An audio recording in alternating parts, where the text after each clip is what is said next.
checking that everything is going perfectly to the plan. Welcome to the Consistency Coach Show. And today I'm actually answering questions from some of our own people. So I've had people, it looks like we're all set.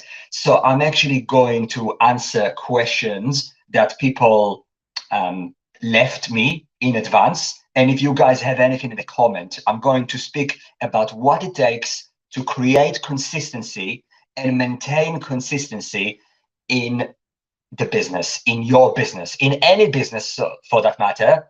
So that is actually quite applicable for a lot of you watching, whether you're watching this live or whether you're watching it later.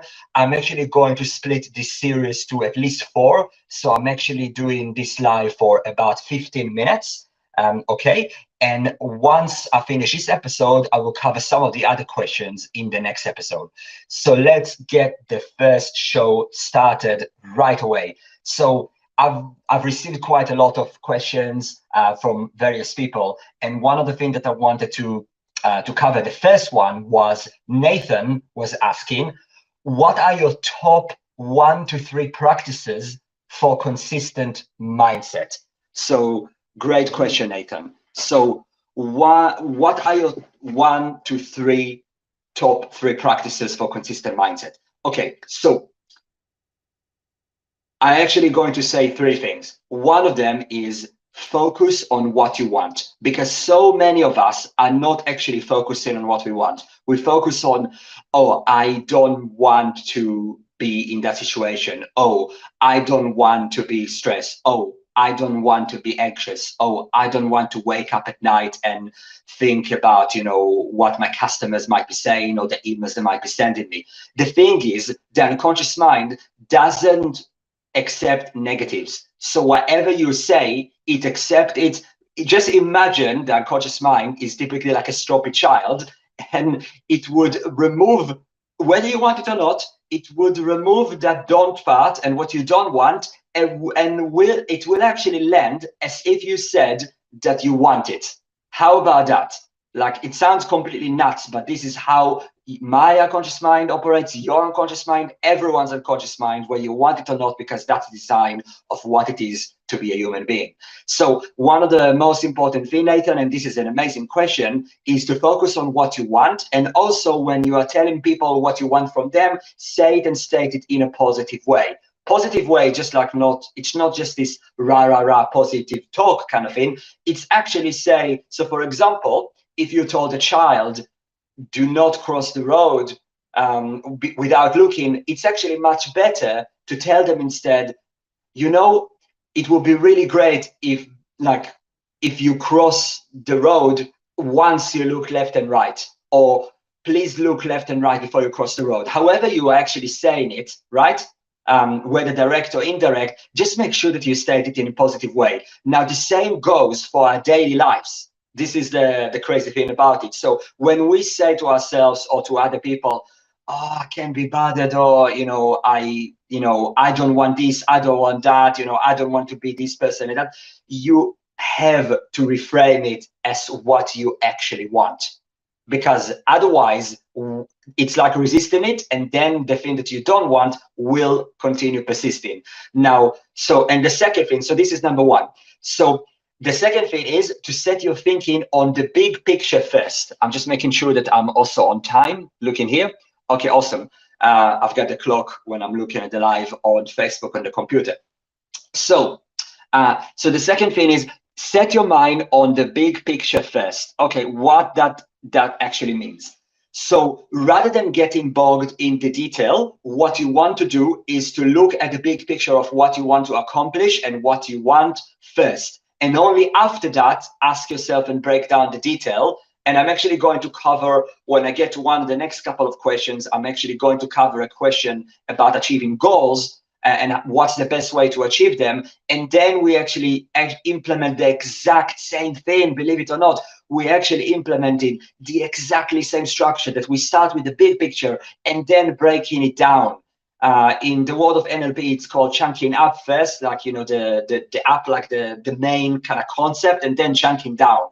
but in plain English, it's simply, big picture, detail, right? So that's what you want to do. So, and why is that so crucial? Because the mind only can occupy about 128 bits of information at any given time, okay? And that means that at any given time, we have about, we have like actual practical 7 plus 2 plus or minus kind of thing, bits of data. So for example, that could be like, 128 bits translate to 7 plus minus 2. So for example, phone numbers or account numbers or whatever that may be, or something from our to-do list, right? So if you get too much into the detail for what you want first, you will get overwhelmed very, very fast. And this is exactly the thing that you don't want, and that will definitely not achieve your consistent mindset. So remember, number 1 was focus on what you want. Number 2, big picture first, detail after that, because the 7 plus minus 2 detail in your brain are not going to be able to cope it, no matter how talented you think you are. Now, number 3 is use the as-if framework. So one of the key in maintaining and achieving consistent mindset is to imagine that you are operating as if you've already achieved the results that you want.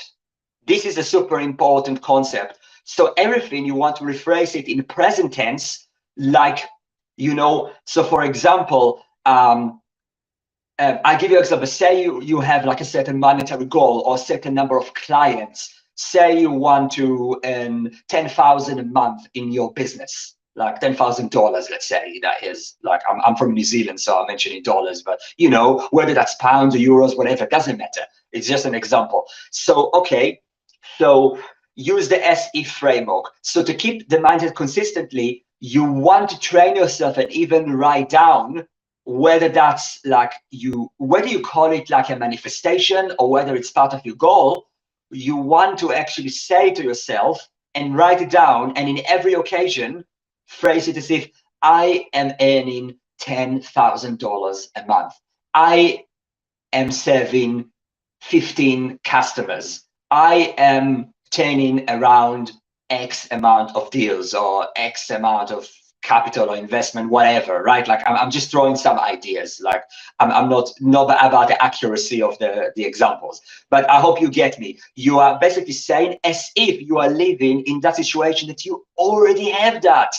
And this is super powerful, and this is also a concept for neuro-linguistic programming, and it's super powerful because it actually works. When you actually do that, it gets you out of the thinking in your head and the problem, and it actually starts sending signals into the world, right? So now we are about 8 or so minutes into this, and remember, I'm only going up to 15 minutes today, and then I will continue it in the second episode, which is likely to be next week.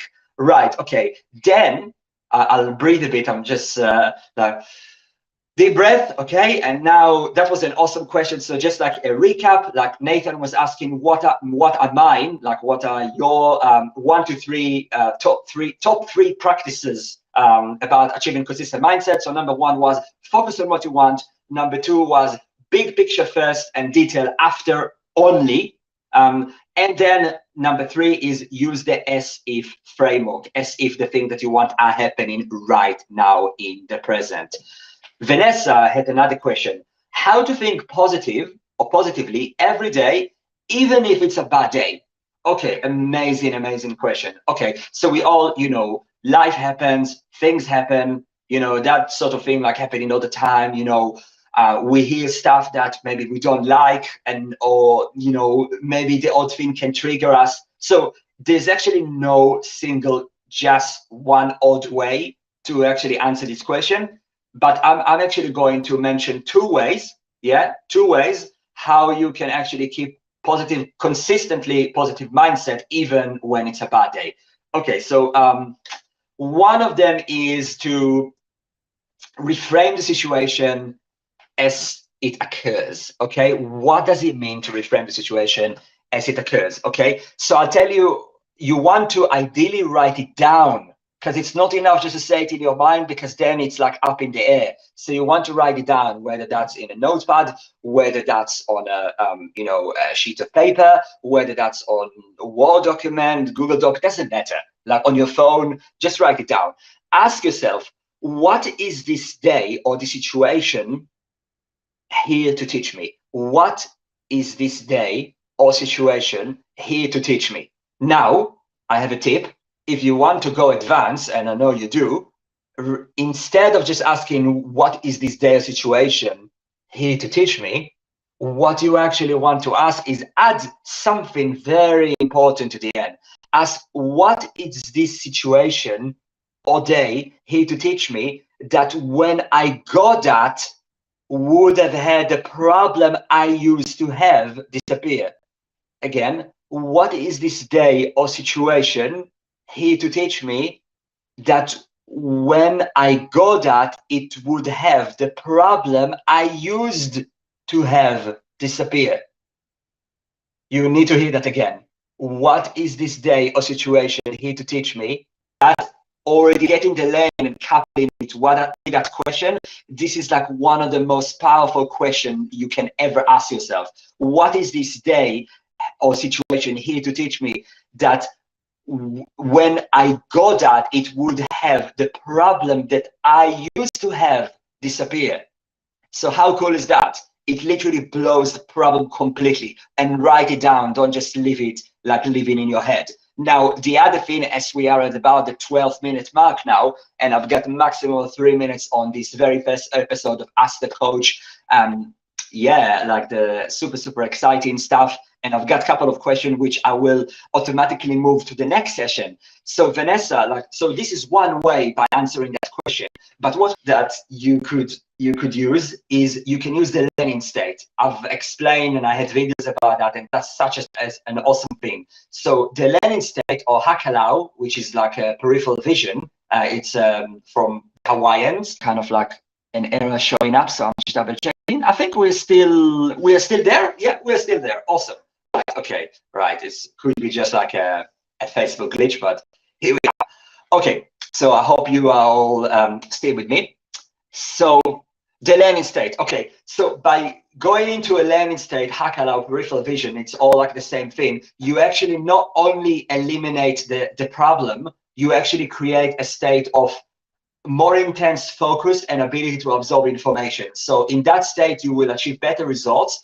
And in that state, you will have no negative emotions. And in that state, you will also, it will increase your performance in terms of information absorption, grades, and all sorts of stuff. So how does one do that? I'll try to demonstrate here in the 2 minutes that I've got left. So what you do, what you do is you fixate on a point above you in the ceiling, for example. You expand your awareness to the right, like so. While you're focusing on that point, you expand your awareness to the right, so you basically see 180 degrees to the right. I'll move my hand closer because you might not be able to see 180 degrees, but you can imagine me doing that. Yeah, 180 degrees like that. And once you got that, you do the same towards the left while you are focusing on that point. Yeah, you will end up with basically like 180 to the left and 180 to the right. You can use your hands for that and kind of shimmy your fingers to see them at the side. Alternatively, you can just like expand your awareness without using the hand. Once you've expanded it to the right and expanded it to the left, expand it behind you. Expand it behind you and keep it a couple of seconds. And you will notice how any negative thoughts are going away and leaving your mind. And you get into this state of like seeing on axis, like at least 3 ways. And when you go back to whatever you were doing, like right after that, whether that's a computer screen, a blackboard or whiteboard, whatever that is, doesn't matter, right? Just don't do it when driving, okay? Like actually do it like not when you're driving and operating machinery. You will find that you are still in peripheral vision, and in that state, there's no negative emotions, and in that state, you have maximum information absorption capacity and maximum focus. So that's also, it goes just beyond like dealing with a bad day. But this is a technique you can do multiple times each day, anytime. In fact, this is an awesome technique to do not just when you feel the problem, but literally anytime that you want to get into this maximum like performance state and information absorption state. So that was me. That was episode 1. The next time should be next week around the same time. This is Notion, the consistency coach. I'm trying to fit everything into one. Excuse me, and I'll see you on the next one. Ciao.